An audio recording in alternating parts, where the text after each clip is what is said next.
Ребят, всем огромный привет, меня зовут Фил, канал Честный Блог. Если вы следите за российским рынком мобильных технологий, вы понимаете, что у нас появляются новые герои. Да, это китайские компании, которые официально поставляют в Россию свои товары, соответственно, есть и гарантии и все остальное, плюс у них цены хорошие, соотношение цена-качество тоже окей. Я сейчас говорю про бренд Tecno. Вы наверняка замечали, что и у Wylsacom уже были видосики, и у других. Вы наверняка скажете: Филипп, ну блин, это же реклама, а рекламе мы не верим. Я скажу: ну конечно же реклама, друзья, а как без рекламы можно втиснуться в российский рынок мобильных технологий? Как? Или как бы вас не смущает реклама, да, когда в каком-нибудь американском фильме там человек на макбуке сидит, это как бы нормально. Или там Александр Овечкин бегает с клюшкой CCM, это тоже как бы нормально, не реклама. А вот это реклама, да, вот там как бы хорошая реклама, а тут как бы плохая реклама. На самом деле, друзья, все очень просто. Почему на российском рынке появляются именно эти устройства? Да потому что прошлые герои, а я говорю сейчас, например, про Redmi, топ за свои деньги, несколько лет назад, они как бы сильно подофигели и стали очень дорогими. Например, Redmi Note 11, по сути, самые младшие в линейке нового Redmi, стоят в районе 25 там с копеечками тысяч рублей. И это мы называем топом за свои деньги. Там стоит процессор, который выдает 280 тысяч баллов в Antutu. Да за 28 тысяч рублей можно зайти на AliExpress и купить себе OnePlus 9 RT, который практически флагман. Поэтому сейчас появилась ниша, новая ниша, свободная от Redmi и всех остальных. Так что с Redmi ситуация очень сложная. Ну, есть, конечно же, Realme, но у них тоже не так много моделей в этом ценовом сегменте.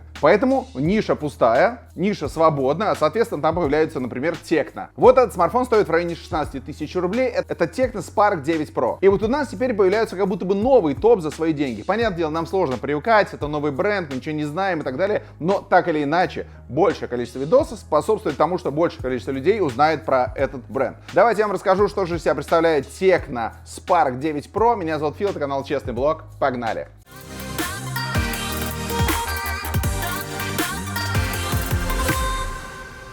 И еще, знаете, мне что нравится, что я с компанией Tecno сотрудничаю уже не первый год, потому что летом 2021 года мы в России делали совместную презентацию новых продуктов, и я был частью этой презентации, мне приятно. Так что я рад получать от ребят смартфоны на тест и рассказывать вам о них. Вот этот смартфон стоимостью 16 тысяч рублей, Tecno Spark 9 Pro. Знаете, какая интересная штука? И чем больше рекламы появляется на YouTube, чем больше обзоров, за которые заплатили, появляется на YouTube, тем больше появляется и альтернативных обзоров. То есть, грубо говоря, там, где не заплатили. И вы всегда можете посмотреть одни ролики, другие, и для себя решить, стоит ли этот смартфон вашего внимания или нет. Это касается не только Tecno, да, так по большому счету это испытание проходит любой смартфон. Samsung, Tecno и так далее. Уж сколько роликов про то, что не надо переплачивать за iPhone, не надо переплачивать за Samsung и так далее. Так что все в порядке. Ну а у нас новинка от Tecno. Смотрите, что в нем я могу сказать хорошего. Во-первых, у него свеженький дизайн, плоские грани, сзади, понятное дело, пластик, по бокам у нас тоже пластиковая крышка, сзади, причем крышка такая половинка матовая, и верхняя часть такая глянцевая. Глянцевая, соответственно, оставляет следы от пальцев, на матовой части следы от пальцев не остаются. Но она очень скользкая, то есть если вы вот так вот держите смартфон в руках, прямо достаточно скользкий. При этом дизайн блока задних камер выглядит, ну, более-менее свежо, да, согласитесь. Примерно похожий дизайн у Huawei P50 Pro, только там побольше.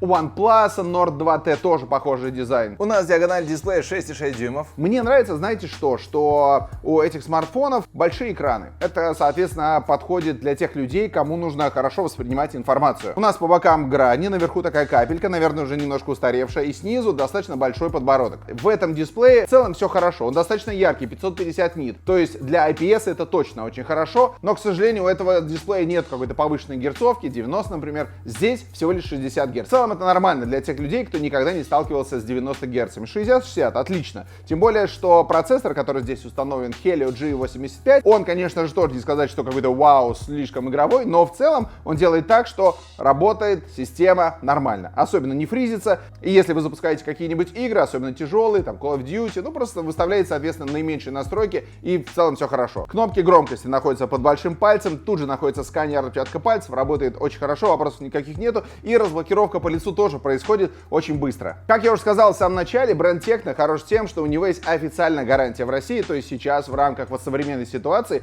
очень много у кого не стало гарантии, да? Вы купили какую-нибудь дорогую машину, приезжаете на сервис, а вам так, ну как бы сорян. Вот, а у Tecno официальная гарантия, это хорошо, плюс она 12+1. Также в комплекте у нас идет вот такая защитная пленка, а еще идет чехол, но чехол необычный, не силиконовый, а он больше пластиковый и больше как бампер. Честно говоря, я бы сказал, что так, это более, грубо говоря, элегантное решение, но оно более опасное и травматичное для вашего вашего смартфона. Поэтому я все-таки хотел бы, чтобы здесь был силиконовый чехол. Ну, захотите сильно, купите себе силиконовый чехол, можно в России, можно на Алиэкспрессе, где угодно. И еще у нас есть блок зарядки на 18 Вт, а аккумулятор здесь на 5000 мАч. Про него расскажу чуть попозже. Что еще могу добавить по поводу экрана у этого смартфона? Как я сказал, он достаточно яркий, это хорошо, на солнце вообще проблем никаких не будет. При изменении углов вы видите небольшие искажения, но они в рамках приличия, здесь никаких сложностей нету. Еще знаете, что хорошо, что между экраном и верхним стеклом нету никакой прослойки. Именно поэтому то изображение, которое мы видим, оно практически находится на экране. Это очень приятное ощущение, но оно с другой стороны и опасное. Если вдруг вы разобьете экран этого смартфона, то у вас, соответственно, как разобьется верхнее стекло, так и экран. Скорее всего, это надо будет менять вместе, это, соответственно, дороже. Поэтому,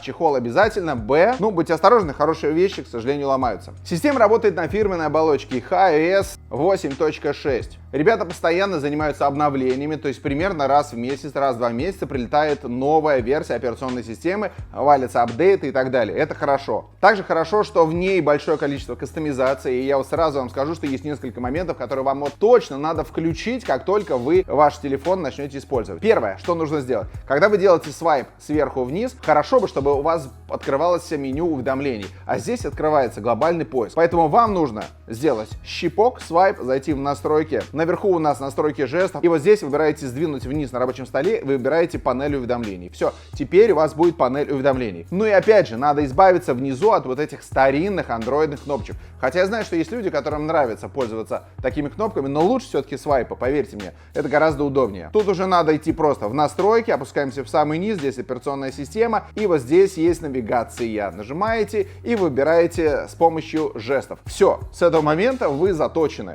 И еще одна вещь, которую вам нужно изменить, это поменяйте сетку рабочего стола. Потому что мне, могу сказать, не нравится, когда на рабочем столе мало иконок помещается. 4:5, этого мало. Мне кажется, что надо 5:6. Поэтому делаете свайп, заходите в настройки экрана, и здесь у нас сетка рабочего стола. Здесь выбираете 6:5, и тогда все будет хорошо.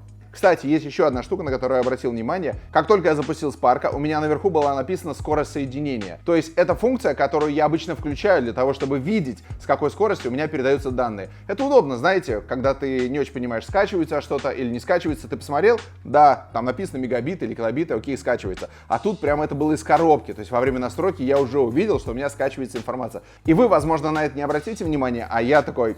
Молодцы. Что касается быстродействия, Helio G85 здесь находится, не самый быстрый, он выдает порядка 210-220 тысяч баллов Antutu. В целом это нормально. И вам наверняка могут сказать, да зайди ты на Алиэкспресс, купи себе смартфон, который будет там работать лучше примерно в это же деньги. Ну, конечно, так можно поступить, но у него не будет никакой гарантии, вы его будете ждать месяц-полтора, и придет он, не придет, ну вы понимаете, да, это небольшая такая лотерея. Мало того, он может оказаться китайцем, у него не будет там каких-то бендов и так далее. Короче, такая небольшая игра в рулетку, да? Либо вы приходите в магазин и покупаете российский смартфон, который сделан для России, да, Ростест. В данном случае это Техно. Вы можете, конечно, пойти и любой другой смартфон купить. Мне в целом без разницы, какие вы телефоны будете покупать. Я просто занимаюсь тем, что расширяю ваш кругозор, и если вы ничего не знаете о бренде Техно, то я вам рассказываю. Так вот, в плане игр, да, можно сюда установить Call of Duty, в целом без проблем играть, просто вставляете минимальные настройки и играете. Есть важный момент, чем мощнее игрушка, которую вы устанавливаете, тем сильнее нагревается у нас смартфон. Он нагревается вот здесь, где-то в районе верхней части,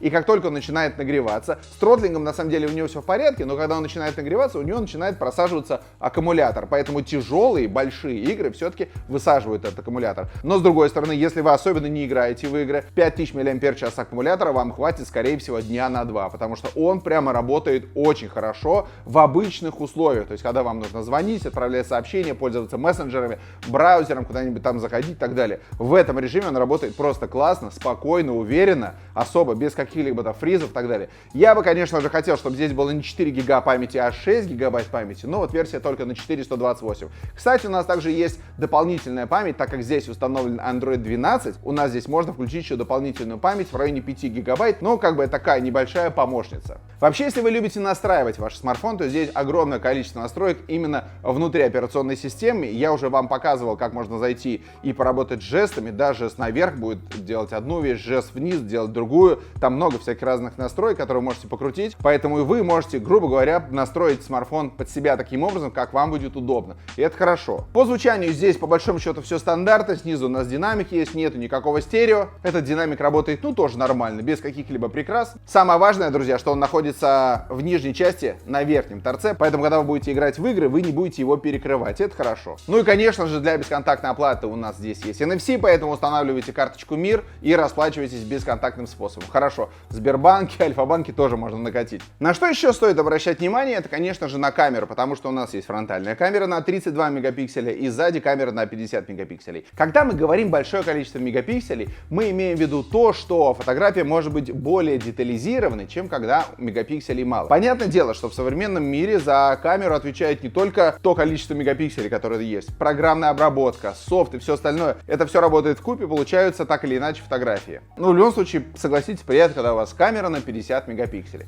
Тут есть, конечно же, еще две камеры. Одна на 2 мегапикселя для того, чтобы делать портретики, вторая, там находится искусственный интеллект. Ну, как бы, короче, пользуемся основной камерой. Касательно того, как она работает. Ну, во-первых, интерфейс камеры достаточно простой, и здесь все понятно, что вам нужно. То есть, хотите портрет, пожалуйста, выбирайте портрет, у вас будут фотографии с размытием заднего фото. Супер Night, соответственно, для ночных снимков, они в целом получаются неплохие. Есть автоматический режим, видеозапись, есть короткие видео. Но в целом все необходимые функции есть, да. Есть поддержка HDR. Не могу сказать, что она работает идеально, но как бы мы говорим с вами про смартфон за 15 тысяч рублей. Здесь, в принципе, ничего нет идеального. К сожалению, здесь нет оптической стабилизации, поэтому, когда будете снимать видео, держитесь спокойнее. В целом, пока я вам рассказываю, вы видите фотографии, ну, как бы нормальные, обычные фотографии для смартфона стоимостью 15 тысяч рублей. В целом, знаете, это, наверное, все основные моменты, на которые я хотел обратить ваше внимание. В целом, друзья, подводя итог, что можно сказать вот финально про этот смартфон. Когда мы покупаем смартфон за 15 тысяч рублей, это всегда некий компромисс.